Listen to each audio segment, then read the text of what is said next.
Welcome to the Geek Podcast, where it's time to be proud of ourselves. I'm Void. I'm here with my co-host Beej.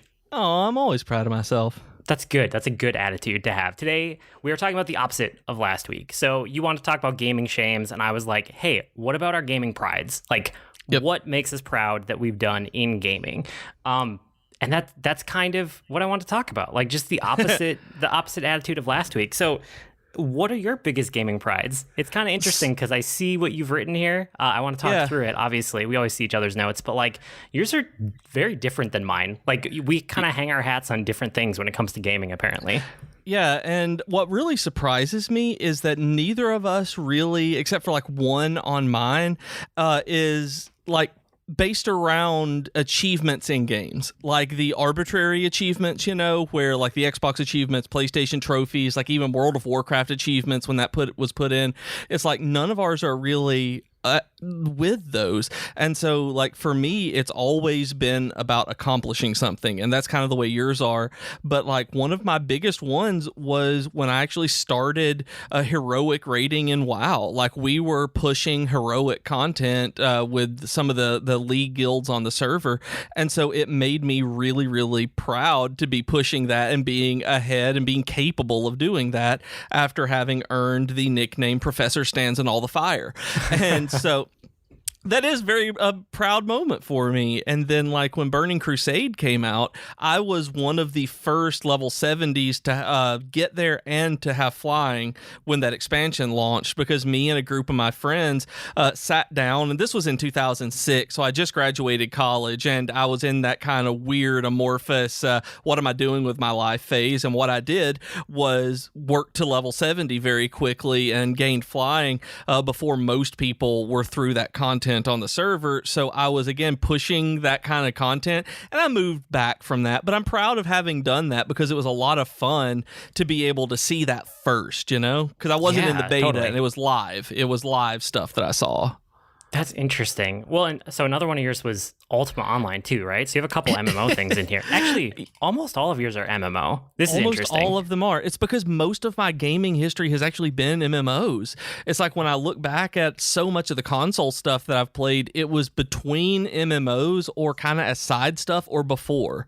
And like Ultima Online, I was so proud when this one dude would not trade with me at the Britain Bank because, quote, I know you, and he knew my name and wouldn't do it. I was being totally legit, but because I scammed so many people and got away with it, he had heard about me, and just some rando on the server knew about me and would not trade with me, and I was so proud. And like there were so many things like that. Luke and I, my best friend at the time, we ran a casino off of one of our vendors in the game, and so we made a name for ourselves on giving away just good enough prizes in one of the boxes to keep people coming back. And I was so proud that we made millions upon millions and millions and millions of gold doing this from people and being totally legit about it, but knowing how to basically run the house. And so I was so proud of that because I was finally able to buy like a full-size tower in Ultima Online because they're absurdly expensive through running a casino on there. And when I was in college, and then I would take stuff like that, and then the money and the property that I bought these houses, and would sell them for real life money on eBay or on trading boards, where like I made hundreds to thousands of dollars. I had to have made over a couple $1,000s overall just on like selling real estate in Ultima Online that I worked toward. Like I'm super proud of being enterprising enough to come up with that system and actually us work it to where we were known on the server. And it was like I was known to scam people, but I also ran a casino type gambling game that was just legit enough that people got a really good prize enough that other people would be like, yeah, hey, awesome, I'm getting this. I'm going to do this too. So it was fun. You're telling me that you basically invented loot boxes? Yeah. Okay.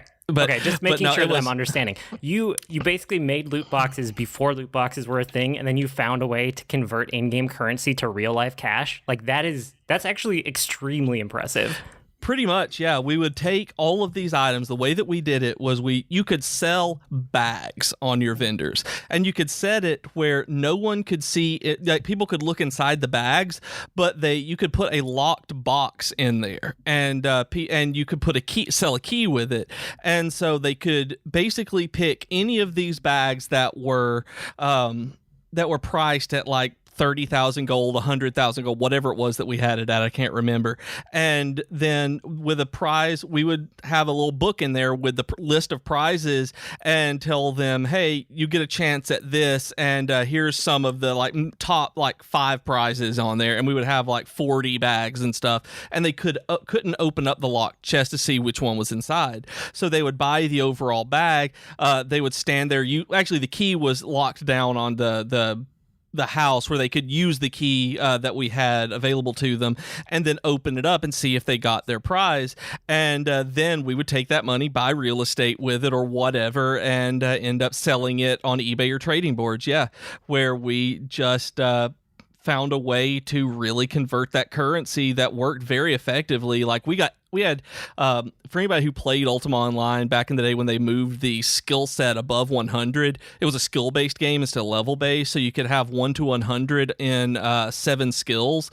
You had 700 points that you could distribute in terms of skill points. They raised the cap to 120, where you could have like 5 120s, and we were the 5 120s in some of the most expensive ones like Majory that you could get, because we were able to farm them and buy the super expensive stuff because of how successful we were at basically running this in-game casino. And wow. like, I am really proud of that, because Luke ended up losing lots of money because like there was a time where he lost access to his account and lost internet access and couldn't get on, and his house collapsed, and he lost all the money that we had invested in this casino. And so that's why we had to stop, and that was about the time that we ended up getting rid of the game too, selling our accounts off. I think I sold my overall account for $400 at the time. Wow. Which, looking back, I wish I'd sold it for more. But yeah, it was just because of the stuff that I had on there with gold and real estate, and the character being so highly leveled. That's super interesting. I was super into Ultima Online. Well, and your other one too is Star Wars Galaxies, right? Yeah. I was really proud that I got into the beta access for Star Wars Galaxies. Like, it was super duper hard to get into back before the game came out. And I was an admin on the Star Wars Galaxies Stratix forums. And that was how I got into the beta, was through the being one of the community managers there. That it was because we were able to get in and write about it and talk about it and everything, like, and experience it before it came out. It was awesome. I was super proud of being able to do that. Sweet. That's really cool. Well, and then, okay, so one of yours is not like the others. Right. One of mine, like, the only other one that I've been super proud of is like thinking about like regular, normal, like achievement type stuff in games, was the first game I ever remember 100%ing was Ocarina of Time. And I was stuck missing a single item in that game for so long. Like, I 99%ed this game within the first 2 weeks of it coming out. Like, before I went back to school, I remember, because I went to school 14 days after Christmas, and so I had 99% of this game, but there was one mask I couldn't get, and it was from a traveling salesman who wandered around the plains, and it was kind of random as to when you would come across them, and I could never find this person. And so I would occasionally just load up the game and run around on Epona and try to find the vendor who would just sell me this. And so never had any luck getting it. I was really, really disappointed. So I finally got just tired of it and stopped. One time I was 16, I was talking to my girlfriend on the phone and decided to pop it into the N64 and just run around. And she was my good luck charm. because I was able to get that and 100%ed Ocarina of Time, and she thought that I was crazy because I was one of those people on YouTube who was like screaming and super excited because I'd waited years to get that one friggin' mask, and I was so excited. That was the very first 100% that I'd ever gotten in a game, and I remember Angela was like, "What are you doing, man? What happened?" But it was that one I'm proud of because I finally got that freaking mask. That's cool. No, that's really cool. It's interesting looking at yours versus mine because almost all of yours, except for like the Ocarina of Time one, but all of yours are so driven by like social components in one way or another, right? So like you had raiding, which is like a whole social activity. You had like being the first on your server, and then you had the whole thing with Ultima Online where like people knew you, and then being an admin for beta for Star Wars. Like all of those are very socially driven, which doesn't surprise me, just knowing you. None of mine are socially driven at all in the least. Yeah. So mine are... It's not even like 100%ing anything, but it's like series that I've played through all of or most of, and I've like consistently engaged with them, and I know them really well, and continue to have fun either thinking about them or playing them or both. That's kind of where I landed because all of the like actual achievements and trophies. I mean, we can talk about that in a second, but those never really hooked me the way that I know they do some people. Right. Yeah, so I mean, I guess my number one, like the biggest thing for me is playing through and beating every mainline Final Fantasy game. Like, that was huge, right? I know I've talked about that in the past, but I did that is probably about a decade ago at this point. Maybe not quite that long ago, but we're getting there. Was it 2011 maybe, something like that? Maybe, yeah. I don't think we're quite to a decade, but yeah, somewhere around there. So we're getting there soon.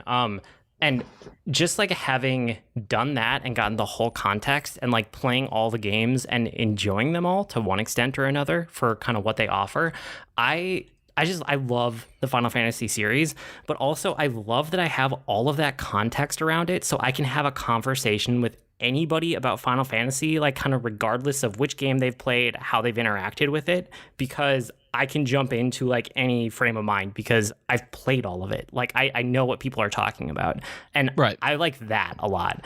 And you know, it wasn't ever something that I wanted to do just to say I did it. It was really like just internally motivated. Like I wanted that context for myself, so I did it. So that's probably my biggest one, and that's why a big one too.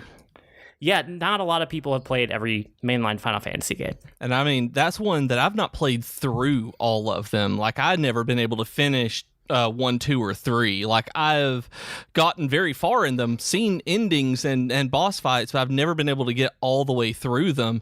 And it's just like, anyone who can do all of that has my respect. Like Austin with all the Dragon Quest games and powering through all of them, like you with all the Final Fantasy games, is like, that is a huge commitment to being able to finish them all, especially doing them in order.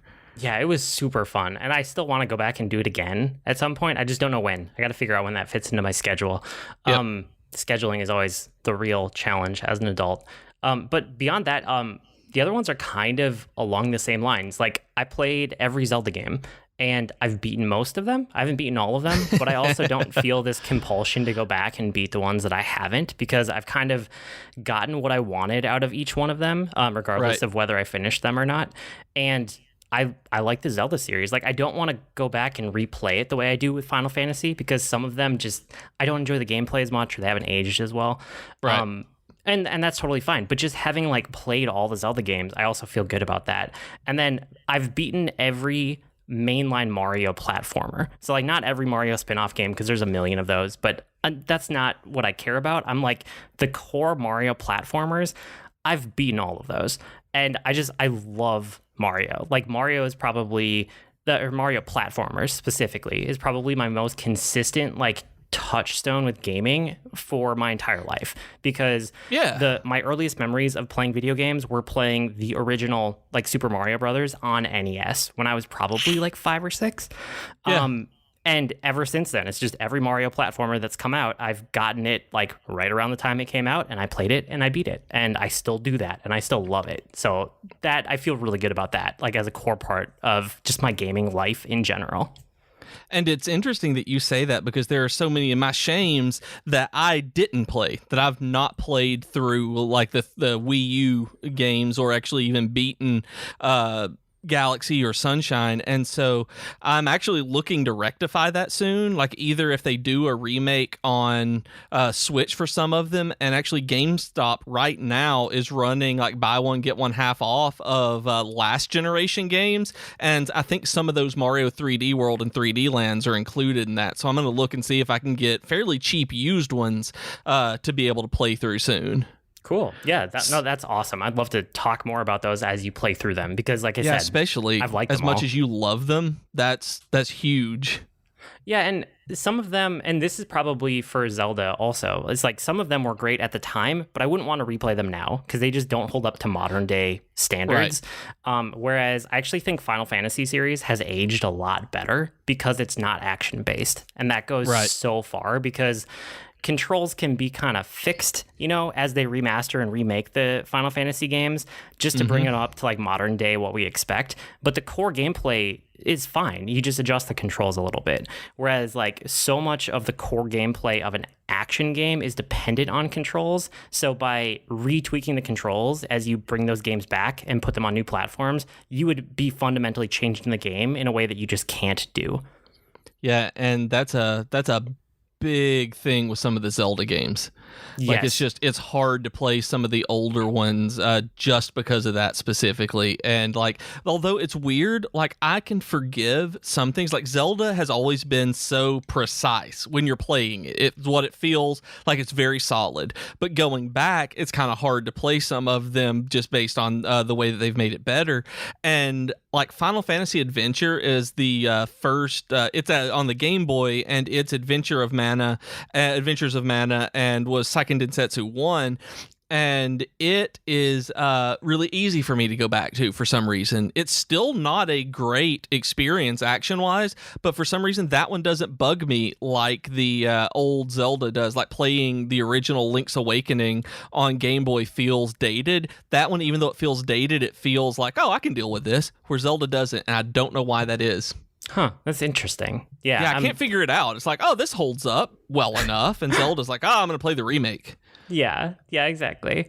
And then the last one I threw in here was I put playing through almost all of the Assassin's Creed mainline games, but that's because I wrote this part of these notes before last week. So I actually beat that since I wrote these notes. So I've beaten the entire mainline Assassin's Creed games, and that was fantastic. I talked about it a bunch last week, having finished Rogue finally.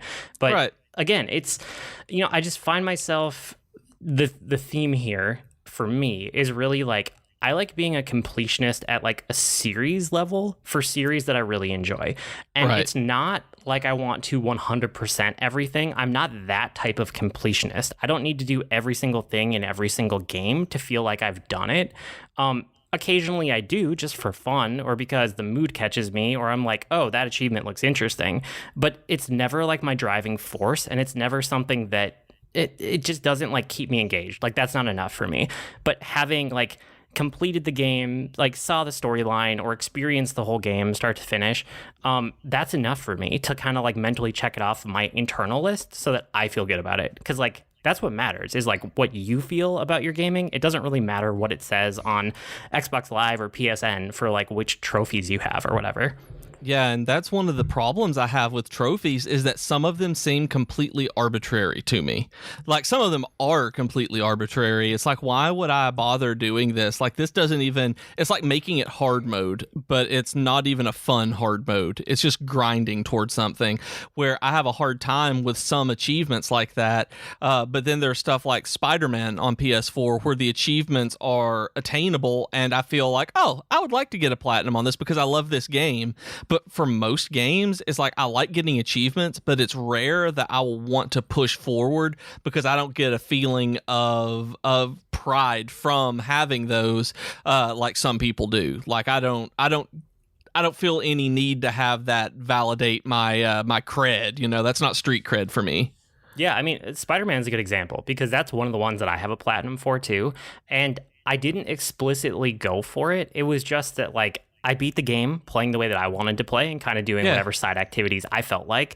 And when the game was beat, like the main storyline was beaten, I still wanted to just swing around and have fun. So I looked at the achievements then. Like, I didn't look at the achievements before that point. And I realized that I was almost all the way to platinum. And it kind of gave me this incentive to be like, well, I'm looking for an excuse to spend more time in this world. Here's something to kind of pick away at. So let's just try it. And that's why I did it. And that's usually how I'll engage with achievements is I don't care for the most part. And sometimes I'll look at them when I start a game or near the beginning, but most of the time I won't even like look until near the end of the game. And then it's more of, is there anything that this is pushing me to do that's like interesting or a new playstyle I haven't tried out? Or like, you know, is there something that makes me think about the game differently in an interesting way that I would get by trying to get these achievements? Because that'll get me to that'll get me to do it, right? Like that'll push me into, oh, I barely use that mechanic. Let me try that and just see what it has to offer.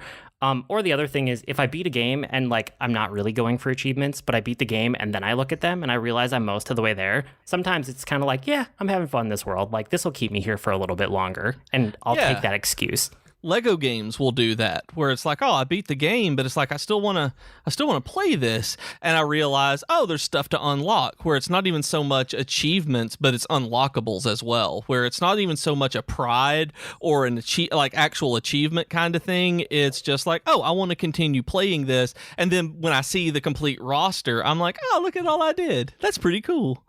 Yeah, that is cool. I mean, I like them as those like mini goals or as inspiration. Like when achievements are set up that way, they work for me.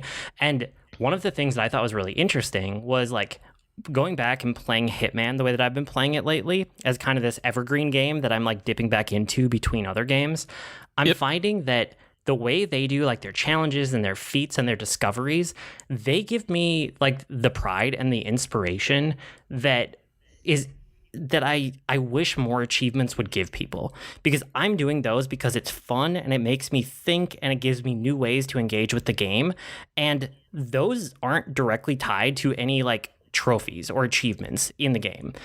You know, if you do a bunch of them, you'll probably end up getting most of the trophies, but it's not a one-to-one thing. It's almost like all of these mini objectives that just give you different ways to interact with the systems and to just like look at things from a different perspective. And I love that as an in-game mechanic for Hitman, but I almost wish that more developers would take that thinking and apply it to their like system level trophies and achievements, because I think that would be so much more fun. And some of the reason I find more pride in doing things that I set for myself and goals and moving through a game is because so many of the actual achievements are they seem just tacked on. Like, oh, we need some trophies, so here's some stuff that we can do. Like, I was looking through Steam achievements the other day for some stuff, and I'm like, this is basically just beating the game. Like, most of these are just like story beats for some games, and I'm like, I don't even care enough to like even try for these others because they're just so halfway done. And I feel that like doing stuff myself, like, oh, can I get on top of that building and stand on it? That I'm more proud of. Like, oh, look at this screenshot I got. That's more of a pride than getting the actual, like, I did X, Y, and Z to get this gold trophy on PSN. Well, and some of them are more frustrating than anything else. Like, it'll almost actively push you away from it if you're trying to engage with that system. The one that I noticed the other day was I was looking back, like thinking about this episode, I was looking back through my Assassin's Creed play history, and I was kind of glancing at some of the trophies in the different games that I've picked up just by playing without even trying, like I was just talking about. Yeah. And I realized that a lot of the ones I don't have in Assassin's Creed Unity are actually co-op, and you have to play online to do that. So right now, like if I were to decide, oh, I'm going to go try to like 100% Assassin's Creed games from a trophy perspective, those would be extremely annoying to try to find an active group of people that are playing a game that's like 7 years old at this point. Online in co-op mode. Like, you could probably do it if you worked really hard, but that doesn't sound like fun. That sounds like a slog. And I see so many people talking about that as well, like in terms of what they're having fun with a game. And it's like, but I'm a single player, but it's forcing me to do multiplayer. And I see that a lot in online games where it's like, well, I get pride out of these achievements. Like I feel good getting them, but I have to PvP to get them. And that ruins the game for me. And I totally understand that. Like I'll do it if it's something that I really care about. But for the most part, I'm just like, yeah, I'm just going to avoid that. That's not where that's not where I get my validation and real pride from. It's for me, like I said, it's a lot more social stuff and not self-attained, but intrinsic motivation than extrinsic. Oh yeah, for sure. And I think that's the core of it, right? Like anything that's intrinsically motivated is always going to be stronger and more powerful than an extrinsic motivation. Yeah, but okay, so we're proud of stuff. I wanted to bring that up just because last time it was such like what do we feel bad about? So we needed the counterpoint in there. If you guys want to support the Patreon, you can go to patreon.com/geek2geekcast, and you're running some stuff there right now, right? Yeah, right now, if you're listening to this on time, you can go to patreon.com/geek2geekcast and you will get a poll for what we talk about. We've taken ideas from people on post, and we're going to be doing this monthly where you guys can tell us what you want us to talk about and give episode suggestions. So we have a poll up right now for patrons. We're going to be going through it until I think I said the 14th of July. And then tentatively, the episode on July 22nd will be that particular episode, and keep on going that way for when we run out of ideas for the month, that kind of thing, work it into our schedule. So patrons, we're wanting to get a little bit more for patrons specifically to get more involved in the show. So go over to patreon.com/geek2geekcast and check it out. Yeah, for sure. Don't forget, we're part of a network. You guys can get other podcasts. You can get streamers. We have the Geekery blog, all that and more at geek2geekmedia.com or geek2geekmedia.com/subscribe. And it comes right to you in your inbox, which is fantastic. And with that, it's time for Weekly Geekery, where we share what we've been geeking out about this week. What have you been up to? Most of what I've done is watch Avatar: The Last Airbender. All right. We finished it last night. Oh, cool. Did you like it? It is excellent. It is one of the best shows I might have ever seen. Like, it is fantastically put together. And Jennifer, when we finished it, we sat there for a second. We talk while we're watching TV. That's one of the things that we do together, is engage with television together. And we talk a lot about the stuff that it's dealing with, the way that it presents ideas. And we're really impressed that it's a kid's show that can do all of this. And Jennifer just turned around to me when the credits rolled and was like, and said, and I quote, "That was one of the most powerful and well-crafted shows I've ever seen." And that means a lot coming from her. Like, yeah. we were trained in, that's what we went to school for, was film and TV studies. That was what we have our master's degrees in. And so it was like, there is a lot in Avatar: The Last Airbender that I would not have expected in a kid's show. That there is, it brings up ideas of diversity so often, but just even more than that, on being a good person, how you interact with society, how you deal with your girlfriend becoming the moon. It's just really just dealing with past mistakes. I don't know. It's hard to really put all of it into just a small little synopsis. But in terms of what you watch, depending on what you watch TV for, if you're looking for a show that has a lot of nuance to it and how it presents ideas, it's strangely, Avatar: The Last Airbender is one of the better ones I've ever seen. And I did not expect that going in. And we're really excited to go into Korra as well. The Legend of Korra is the follow-up sequel show to it, and it is actually streaming on CBS All Access, which we still have because of Picard. So we're going to start watching it tonight. And what your brother actually told me that it is a more mature show, that they aged this one up for the kids who had watched Avatar and dealing with the things that they're dealing with now. And so I'm really interested to see this 4-year run on because the Avatar was initially aimed at 6 to 11-year-olds. And so that is actually the same demo that Frozen was aimed at initially. Like that particular kids demographic is great for, kids entertainment, but Frozen 2 dealt with a lot more nuanced and subtle topics than the first one did. Got into a little more complex ideas and psychology and between right and wrong and the gray areas and what you do and just what it, growing up. And so it aged up with those kids as well. And I think that if Korra is anywhere near as well done as like Frozen 2, which I actually think I like it better than the first one, it's going to be an incredible show because we see a lot in Avatar that if I were still in academics and writing about pop culture, there's a lot that I could say about Avatar over the course, and I will absolutely watch it again. Cool. It's That's really so good. So I need your report on Legend of Korra now because I went back and I looked and I had watched the first 3 episodes and I liked them, but I didn't find a good way to watch them streaming anywhere without picking up a service that I didn't already have. Right.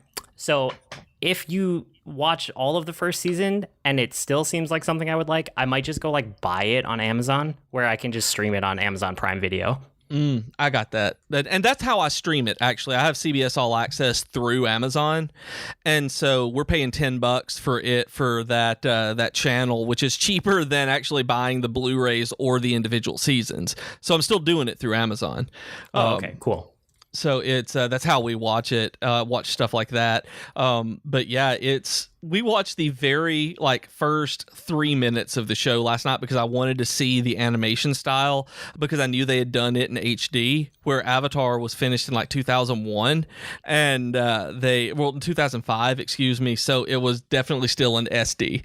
And so they have it now with full screen, widescreen animation. So I wanted to see what they were doing. And I think I'm going to like it because even in just that first bit, I can see them handling things that they can transition into Korra with, and based on some of the things I've heard, it handles some pretty sensitive subjects. So I'm really interested in this one.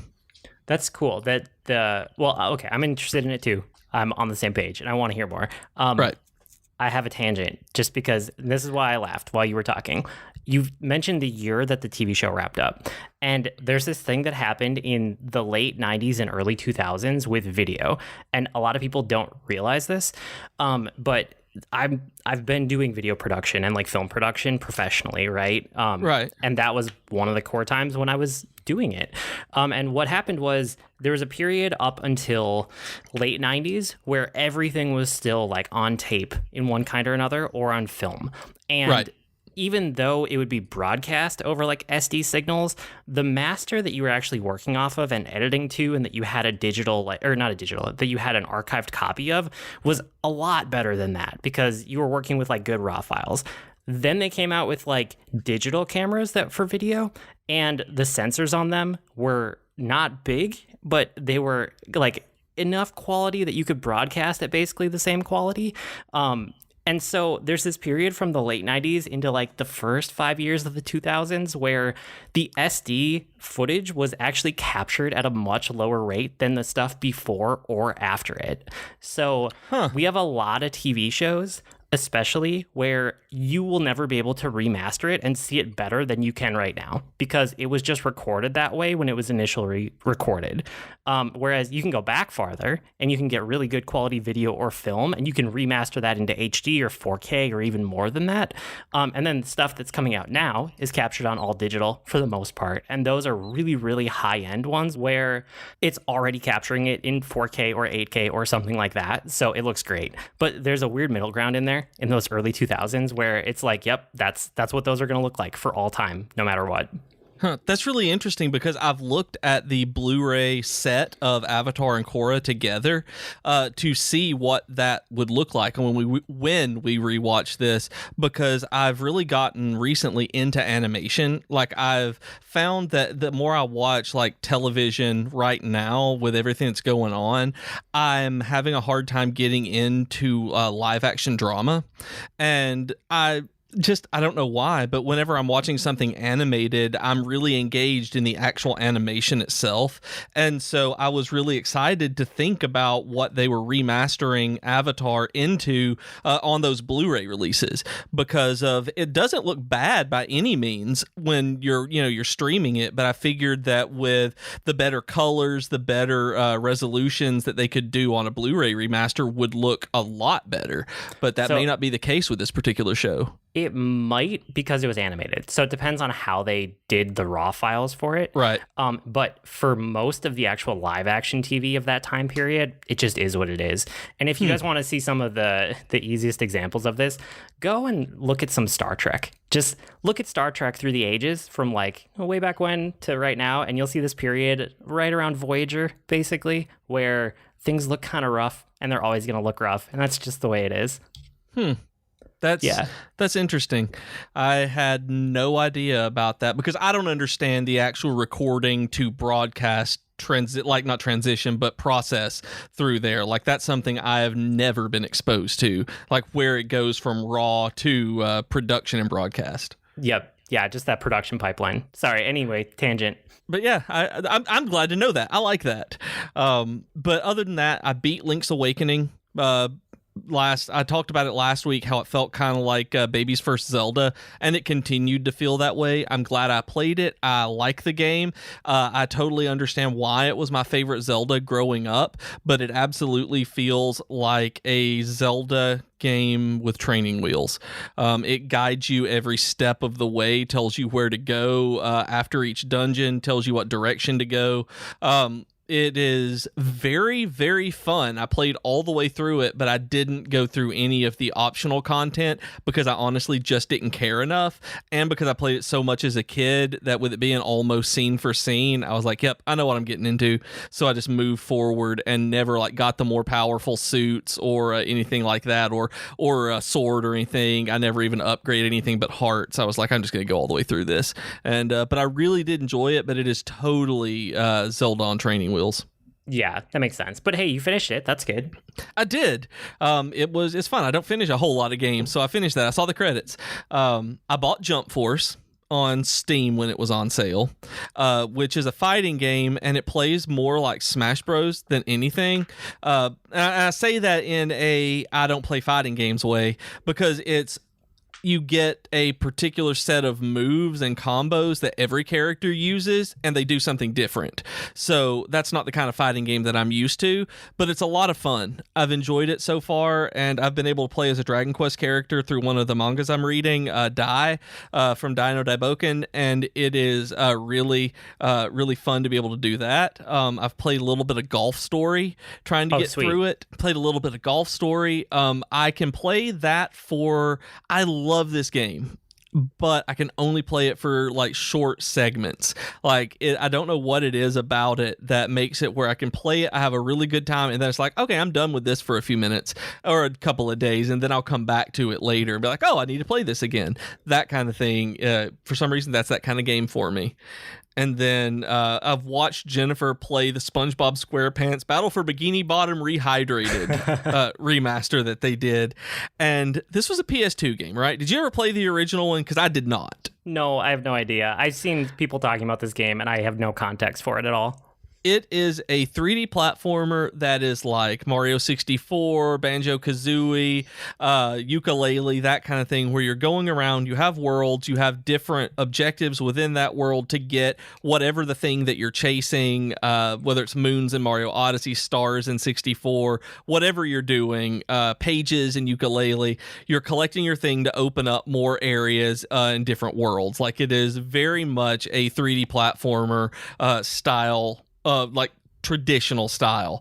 It was made for the PS2 back during the heyday of SpongeBob, and so it was targeted at kids, and it's hard, man.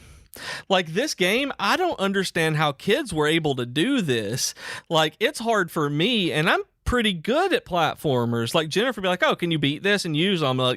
Yeah. Doop, doop, doop, doop, doop, doop. Okay, beat. Here you go. This one, it's nah, I can't do this either. We're just skipping this part. Like, this sucks. It's like, it is way harder than I thought it was going to be for a SpongeBob game. I am impressed. Like, and she is keeping on going, which I'm really proud of, because there's a lot of times where she gets frustrated and just stops when a game, like you did with Luigi's Mansion 3, where it becomes unfun. You're not going to put the time into it because it become unfun, but there's enough to do in this one where she can just move past that kind of thing. And usually she'll stop, but she's enjoying this one enough to keep going, which says a lot about it as a game. Like, it is a good platformer. Like, I did not think a SpongeBob game was going to be really, really good, especially one that launched at $30 as a remake of a PS2 game. But it's actually really good. It's worth picking up. Like, it's worth picking up for $30, and which is something I know you and I have talked about, that subjective value, that $30 is a weird place in the gaming pricing point. But this one, worth $30 if you like 3D platformers.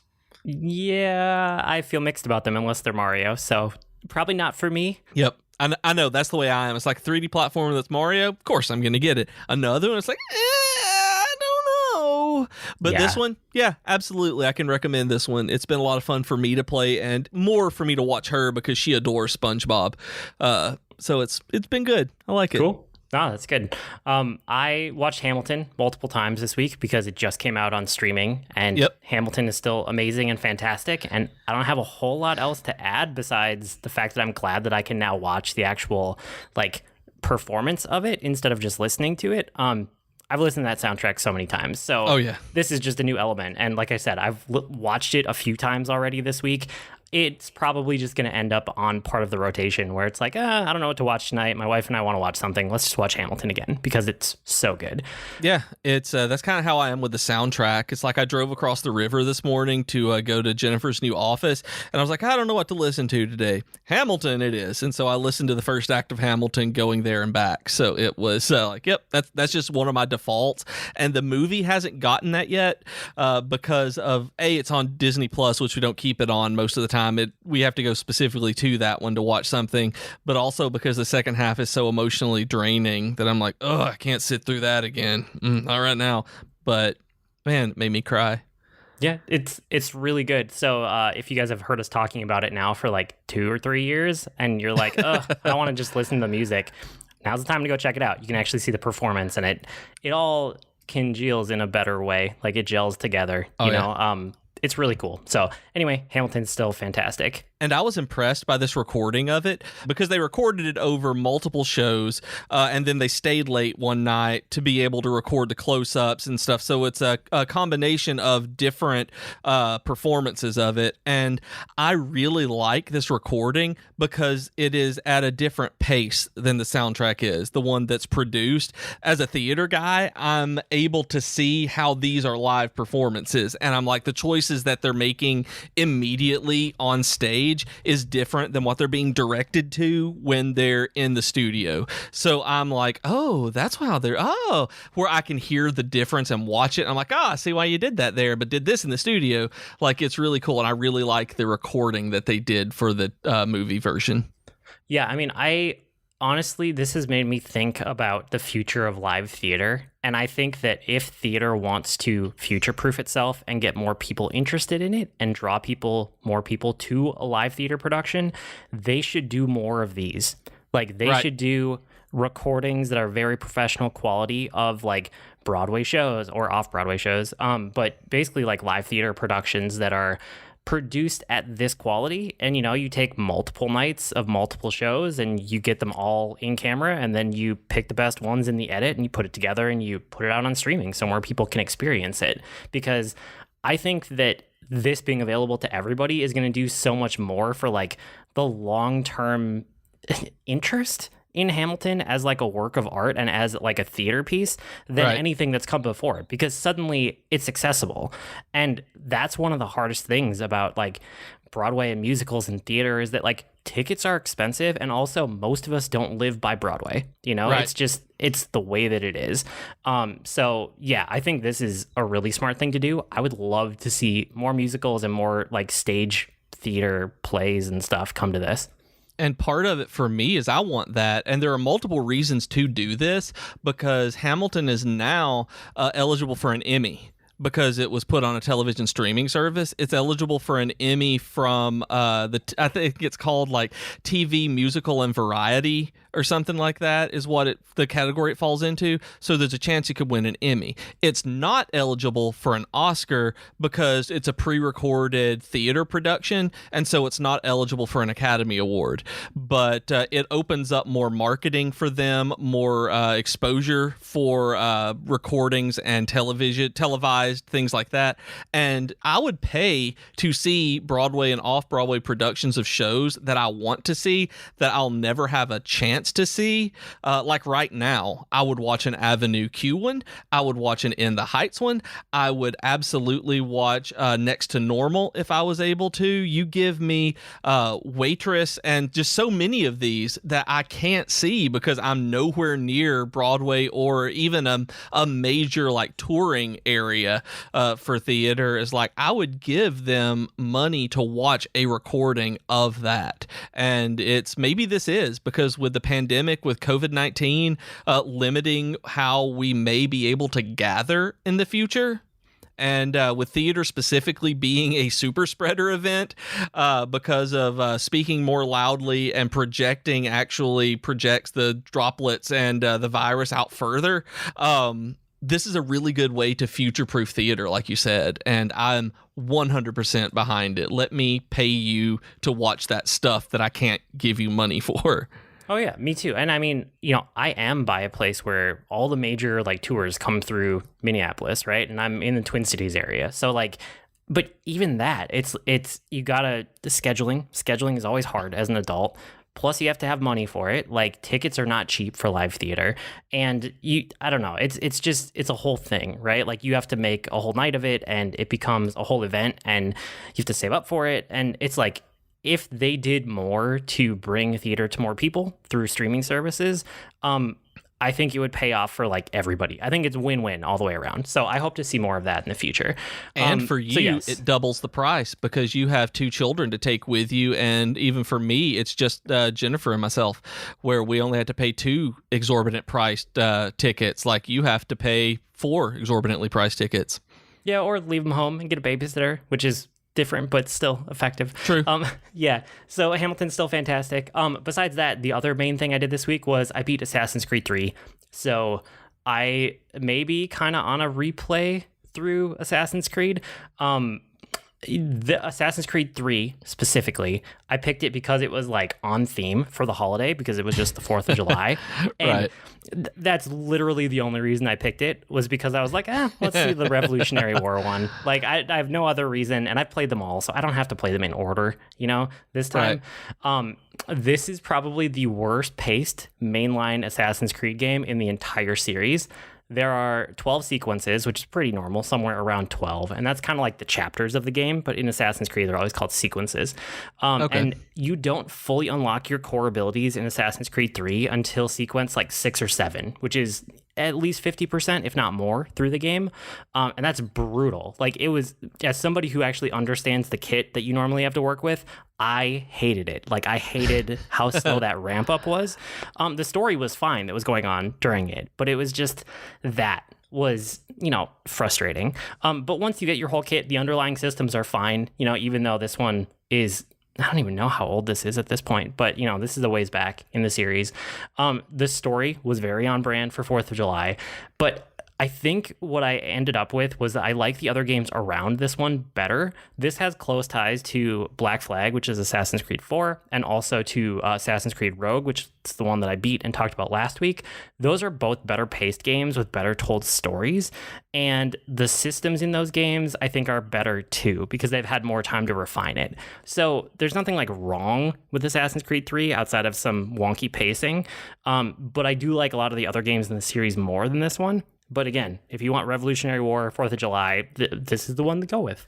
Now, I'm confused on which Assassin's Creed game is which. And with this one being the Revolutionary War, I'm trying to remember, are you a Native American in this one, or is that a different Assassin's Creed game that I'm thinking of? No, you are, but also the first part of the game, you play as a completely different character, which is his father. So it's a Native American, but also like British. So your heritage is the father is like someone from Britain who is basically on the side of the British, and then the mother is Native American. And so the main character was raised like in Native American culture, essentially. So yeah, that's the one that you're thinking of. Okay, that's what I wanted to make sure, because I didn't know if there was another one where you were a Revolutionary War soldier, like either American or British soldier, as opposed to the one that I'm thinking of where you're a Native American. I gotcha. Well, and there's some weirdness in here with how it ties into the other games around it, because Assassin's Creed 4, which happened after this, because, right, this is 3, that's 4. 4 is Black Flag, and you play as the main character in 3, his grandfather. And so it goes back in time instead of forward. And then Rogue is like an ancillary story that sits right between those two stories. So it's a prequel to 3, but it kind of happens during or slightly after 4. It's weird how they're all tied together. But like I said, out of those 3 that are really tied closely together, I think I like Black Flag and Rogue better. The other thing I wanted to mention about Assassin's Creed 3 was I'm surprised at how fast I can play through these games, not playing them like I normally do. So, and I know I told you this kind of via text, but normally I'm playing an Assassin's Creed game, I see something interesting and I go, do it, right? I get like every one of the sync points because it's fun for me to climb stuff, and I want to, kind of internally, I like that completionism of I want to unveil the whole map by going to all the high places and syncing up to them. And I see a new activity that I've never done before. Oh, let's go experiment with that. Is it fun? Is it worth doing more of this? Which activities do I decide to 100%? Or do I want to upgrade my gear all the way? Probably, because I like upgrading my gear. Or in the ones with ships, like, do you want to upgrade your ship all the way? It's like, yeah, that sounds fun. But when I'm replaying them for this, I'm really just playing them for the story, because I'm getting myself kind of hyped for Valhalla, and just enough to revisit these. So I'm going crit path in a way that I never have with Assassin's Creed games before. So instead of being like a 40-ish hour game, this was like an 8 to 12 hour game. Like, it was just the main story, just all the way through, beginning to end. And it was really interesting to play an Assassin's Creed game that way. It sounds so much more appealing to me, because I do not like super long action games. Like, action adventure games are really fun for me to play, but they are absolutely a short burst kind of game, like Tomb Raider, things like that. Like, something you can beat in 15 hours or under, I'm all about for action games. And so I don't get into like Assassin's Creed games because I know that they are these huge, sprawling, like 50, 60, 80 hour games that people invest lots of time in. But to hear that you went through just the main story within like 8 to 12 hours is really more interesting to me, and makes me want to like boot back up the very first Assassin's Creed on my computer that I'd had on like Uplay, because that's much more doable for me, much more engaging in terms of this kind of gameplay. Yeah, it was super fun. Are all of them like that you could do that with, do you think? I don't know, but if things keep going the way they're going, I can tell you in a couple weeks. Do it! Yeah, I might. The other thing that was kind of funny was I finished this one with basically just the starter gear, because I was like, if I get held up because something's too hard, I'll just go upgrade the gear. I didn't have to. I used the starter stuff all the way through the end because I've played these games before and I know the systems well enough, and I know how to break those systems well enough. So yeah, I finished the game without ever upgrading the gear at all, which was kind of funny. I did that in Zelda, so it makes me happy. It's like, I know how to play this game. Let's get to it. Yeah, exactly. That's probably about it for this week. You guys can write to us with comments, suggestions, or feedback. Our email address is geek2geekcast@gmail.com, or reach us on Twitter @geek2geekcast. We also have great discussions on Slack, Discord, and Reddit. You can go to geek2geekmedia.com for invite links, and while you're there, make sure to check out all the other content on the network. We have blogs and video game reviews and so much more. I blog at agreenmushroom.com. You can find me at grnmushroom. That's green mushroom without the E's on Twitter. I'm also on the Disney Forever podcast, where we watch and react to a different Disney movie every week. I'm on Twitter as @Professor Beej. That's Beej with 2 E's. And I also co-host the Dragon Quest FM podcast, a show about the Square Enix RPG series. We've been Void and Beej with your Geek to Geek podcast. That'll do it for this week. See you next week, geeks. Rise up!